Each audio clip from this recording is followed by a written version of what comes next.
future. Let me start with a question.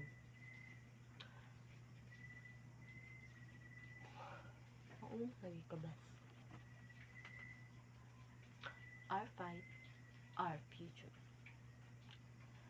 Let's start with a question that's in every Filipino mind right now. When the flood hit thousands of homes last July, when family lost everything, where the flood control project we paid with our taxes go? We all know the answer now. Over the past few months, we've watched in anger as the flood control scandal unfold. Billions of pesos funded into a ghost project, substandard dikes that collapsed at the first storm, and politicians and contractors clouding to steal from the very people they sought to protect. Just last September, hundreds, thousands of people took to the street on the 53rd anniversary of martial law. No less to say, enough is enough.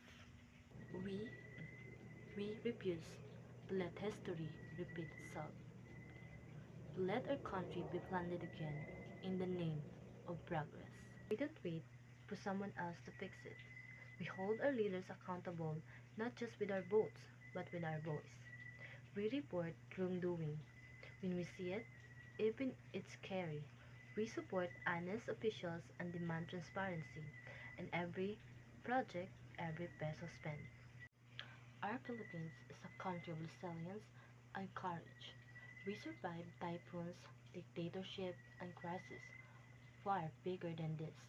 Today, we face another test, and I know we will pass it because we are not just a victim of corruption, we are the solution. Uh, let's be the generation that break this cycle. Let's build a country where our taxes go to the roads that last, school that teach, and flood control that actually protect us. A country where integrity is rewarded, not punished. It won't be easy, but it will be worth it. Thank you.